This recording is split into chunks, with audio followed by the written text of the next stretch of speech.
Hi everyone! Nagbo-break naman tayo sa Minecraft video natin. So, gaya ng dati, ay naka-Steve skin pa rin tayo kasi di nga tayo makapagpalit ng skin dito. So, nag-search na ako sa YouTube kung paano tong palitan at wala pa rin. Tapos, di pa tayo nakakapag-sign in sa Microsoft. So, gagawa ulit tayo ng panibagong video kasi panibagong world kasi namatay tayo dito, so delete code na natin to. I-create na lang tayo ng bago kasi dun sa dati nating world ay walang puno doon. So i-on lang natin tong show coordinates and sana ay mag-spawn na tayo sa maraming puno.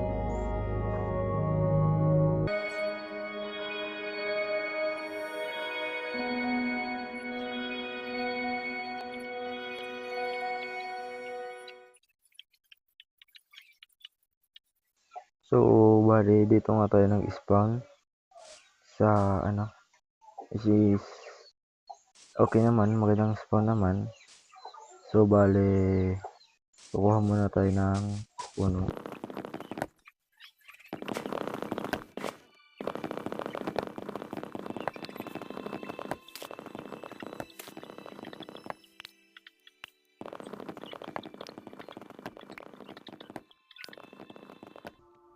Buti na lang at dito tayo nag-spawn sa biome na ito. And sana ay makagawa tayo ng bahay bago bago dumilim kasi lagot tayo dito sa mga zombie. Baka mamatay naman tayo, no?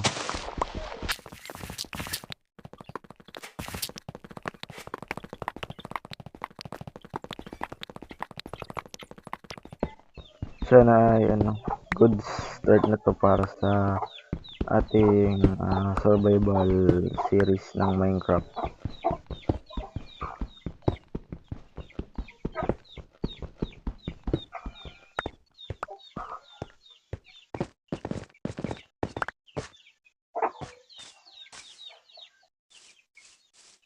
Kunin mo na itong stick tas nasaan na yan? Tas mag-upgrade na tayo ng stone. So kuha muli tayo ng puno.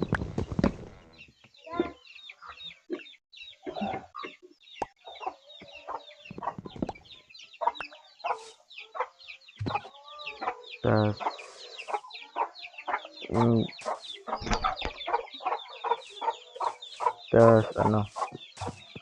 papatayin mo natin tong baboy. Uy, may cave.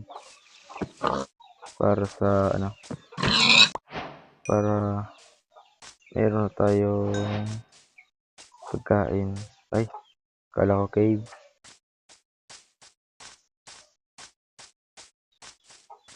So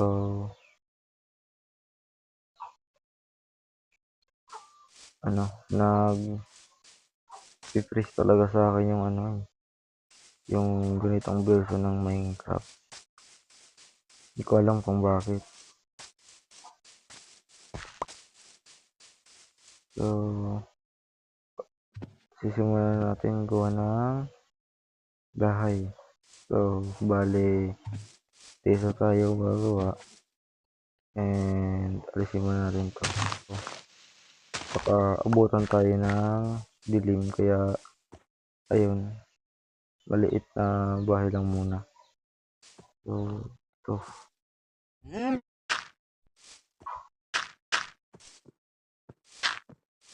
so maliit na bahay lang muna kasi kung malaking bahay, medyo matagal at baka tayo'y abutan na ng dilim. So, bali ganito yung design.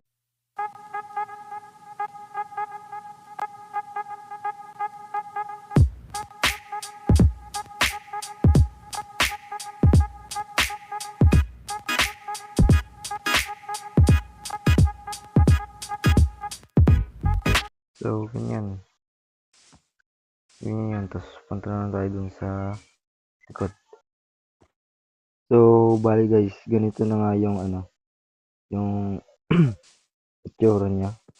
So, linigyan ko na siya ng dito sa taas. Tapos dito, kulang pa nga eh. So, ayun, madilim na. Kaya, kunin muna natin itong crafting table.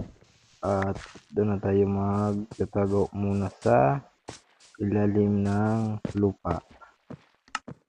So, habang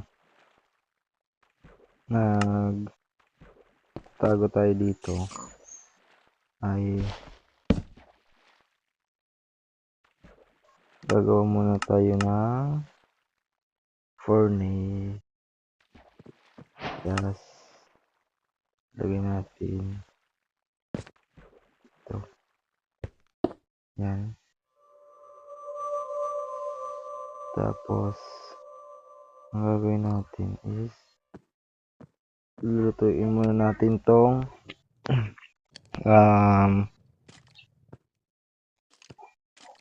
akasya.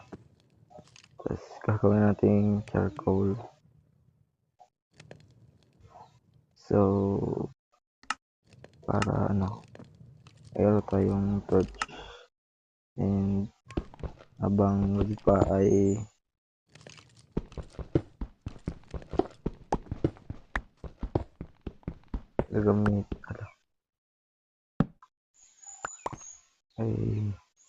gagamitin natin itong oras na to para kumuha ng iba nating resources.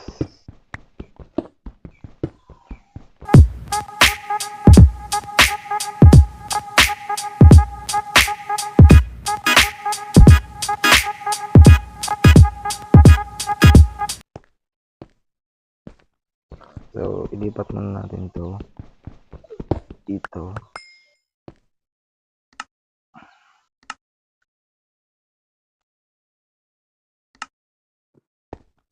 Yan. Tapos, yung gagamitin natin pickaxe is ito muna. Para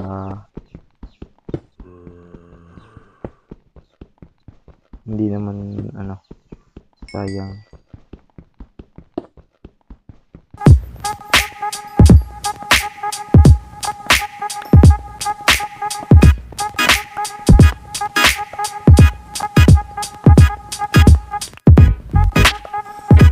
So, bali may naririnig na akong mga sound ng zombie. Kaya baka nandito sila sa taas. So, kapag narinig na natin silang nasusunog, tsaka na tayo pupunta doon. Kasi hindi ko alam kung umaga na ba o hindi pa. Wala tayong dito eh. Is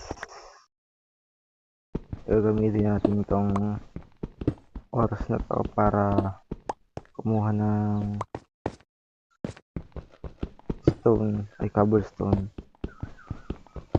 para sa ating bahay. Yun, nasira na. So,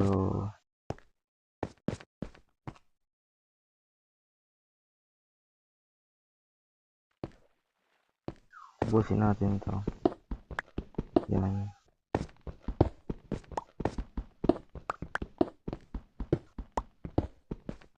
So, bali tayong 1 stack of cobblestone, and try nating pumunta dito sa ilalim para nakakuha naman tayo ng iron, kasi malay nyo guys, may iron dito. So try lang naman natin, malay mo diba makahanap. So pag makahanap tayo, swerte. Pag di naman tayo nakahanap, okay lang, kasi may naman tayo, mayroon naman tayong cobblestone.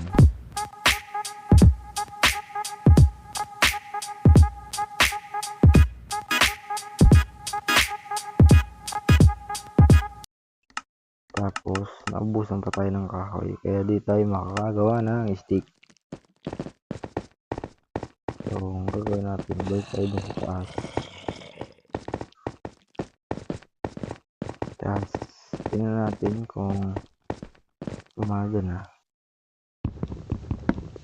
which is gabi pa, and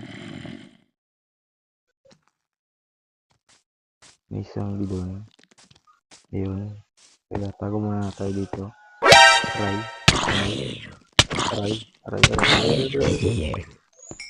Huy.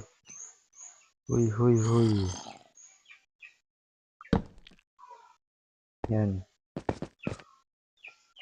Tingnan tayo dito. So makakapasok yung baby zombie. Kaya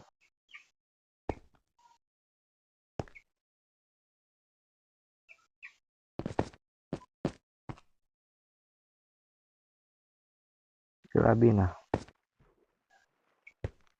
Napakasakit na. Lulutuin muna natin to para bumalik yung buhay natin. So kung makikita nyo guys, mag-uumaga na, and itutuloy natin tong gawa natin ng bahay doon. So guys, hintayin lang natin.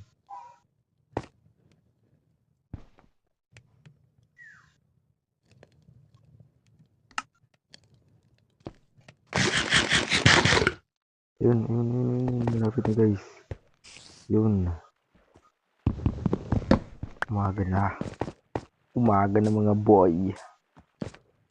At kukunin natin tong, ay di pala, huwag muna natin kunin yun kasi magagayat pa natin yun. So patayin mo natin. Aray.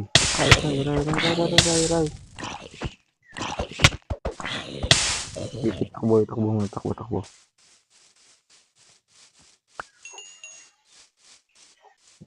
So bali, ngayon ang gagawin natin ay kukuha muna tayo ng yun, zombie villager.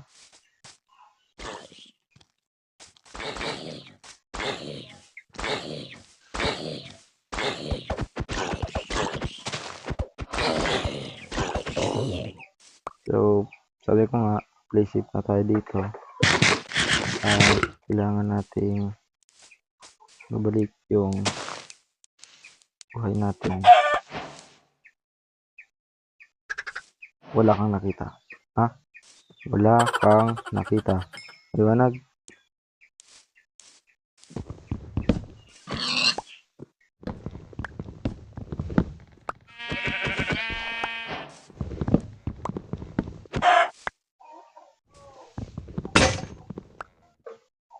So yun, nasira.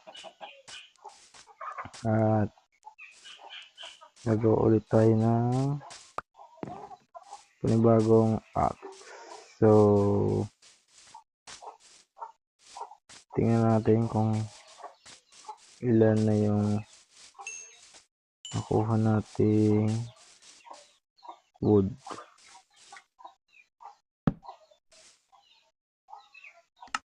So meron tayong 37 wood and gagawa tayo ng stick.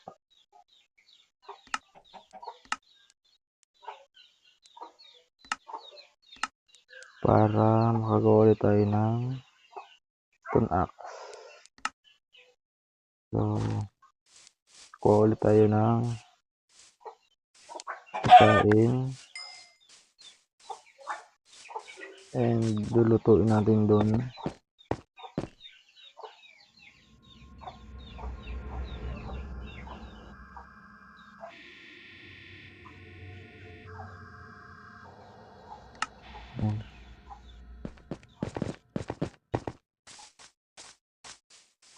So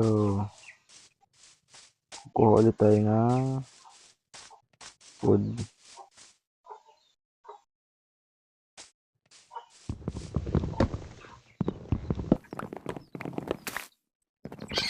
So bali tira na yung pangalawa nating axe and nakuha tayo ng dalawang stack ng acacia. So gagawin natin yun, gagawa na tayo ng bahay.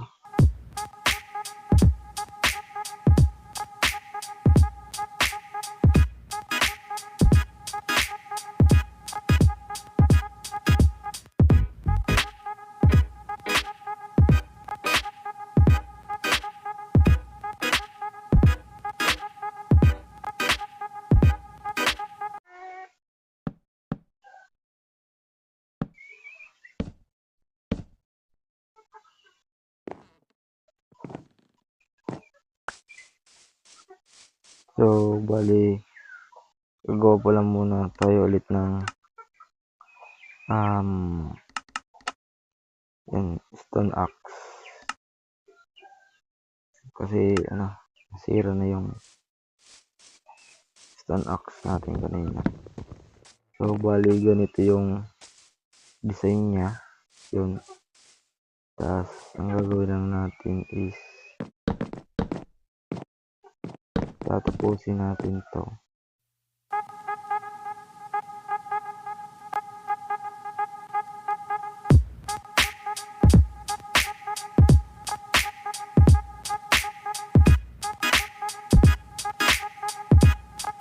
So guys, kung makita nyo puro siya bintana kasi di pa yan tapos. Kayong nalagyan natin yan ng acacia dito. Yan. Yan, parang ganyan. Tapos may bintana lang. Gagawa lang tayo ng acacia planks.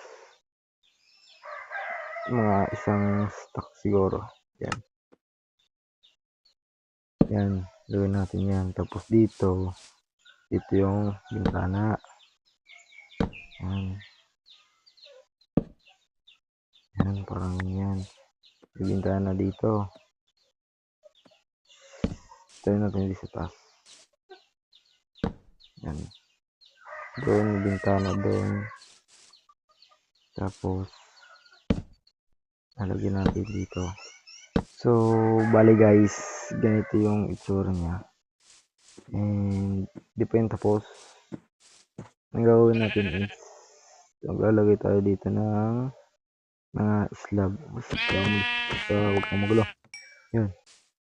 Gagawin tayo ng slab dito. Yan. Lalagay tayo ng slab dito sa floor. So, gagawa muna tayo ng walang ulit yun. Shovel. Stone muna kasi di pa tayo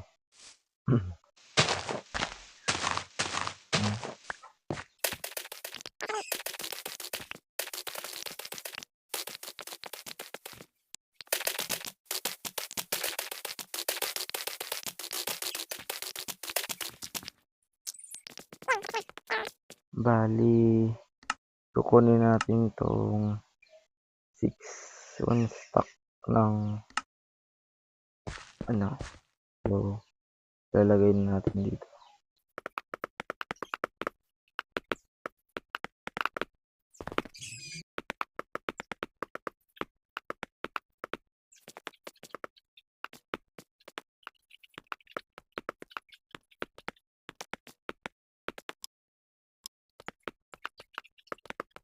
So yun, bali ganito na, ay kulang pa dito. So bali ganito yung bahay natin, yan, aray. So bali ganito yun, and maglalagay tayo ng bubong doon. So hanggang dito na lang muna guys, kasi masyado nang mahaba tong video na to.